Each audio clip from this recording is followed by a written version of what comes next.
अस्सलाम वालेकुम जी, कैसे हैं आप सब लोग। उम्मीद करती हूँ कि सब ठीक ठाक होंगे। बड़ी ईद के बड़े टोटके। गोश्त को जल्दी गलाने के लिए कच्चे पपीते का इस्तेमाल करें। कच्चे पपीते का पेस्ट बना लें और गोश्त को इससे मैरिनेट कर दें, फिर पकाएं। गोश्त ना सिर्फ जल्दी गल जाएगा बल्कि जूसी और मज़ेदार भी होगा। मतलब जैसे अगर आप बारबेक्यू करते हैं, सालन बनाते हैं, आपको लगता है कि ये रूखा रूखा गोश्त बनता है या सख्त बनता है, ऐसा बिल्कुल नहीं बनेगा। इस तरीके से बड़ा जूसी, नरम और टेंडर सा बनकर तैयार होगा।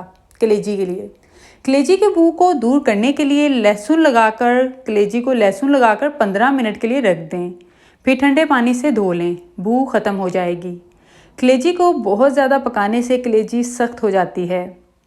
जमे गोश्त को पिघलाने के लिए फ्रीज़र में जमे हुए गोश्त को पिघलाने के लिए इसे खूब सारे नमक वाले पानी में डालकर रख दें। इससे गोश्त की बर्फ़ पिघलने के साथ साथ इसमें जमा हुआ खून भी साफ़ हो जाएगा और रंगत भी तब्दील नहीं होगी। सख्त गोश्त को अगर जल्दी गलाना हो तो गोश्त को सिरका लगाकर थोड़ी देर रख दें, फिर पकाएं। जल्दी गलने के साथ साथ मज़ेदार भी बनेगा। गोश्त को अगर काफ़ी देर बगैर फ्रिज के रखना हो तो ये काम करें। चूँकि गर्मी का मौसम है, बगैर फ्रिज के गोश्त बहुत जल्दी ख़राब होना शुरू हो जाता है, और अगर ख़राब ना भी हो तो एक स्मेल सी आने शुरू हो जाती है।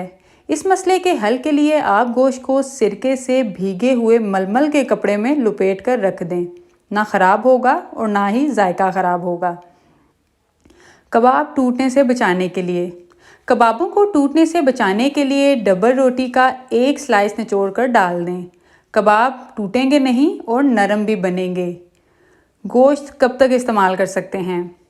फ्रीज़ किए हुए गोश्त को 3 माह तक इस्तेमाल कर सकते हैं, लेकिन अगर सही तरीके से फ्रीज़ किया हो और फ्रीज़र की आपकी कूलिंग भी अच्छी हो तो इससे भी ज़्यादा अरसे तक इस्तेमाल कर सकते हैं। लेकिन आजकल जैसे लोड शेडिंग बहुत ज़्यादा होती है तो फ्रिज की कूलिंग कम हो जाती है, तो इसलिए बेहतर है कि जितनी जल्दी हो सके आप इस्तेमाल करें, वरना इसका टेस्ट भी जो है वो ये ख़राब होना शुरू हो जाता है। गोश्त का पानी खुश्क करके फ्रीज़ करने से गोश्त लंबे अरसे तक ख़राब नहीं होता।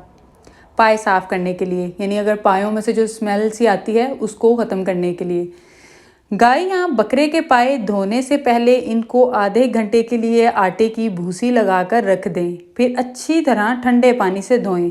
जो ये स्मेल सी है वो नहीं आएगी। फ्रिज के कबाब घी गरम करें, फ्रीज़र से निकाले हुए कबाब डालकर अच्छी तरह तलें, लेकिन याद रखें कि हल्की आंच पर तलना है, वरना कबाब अंदर से कच्चे रह जाएंगे।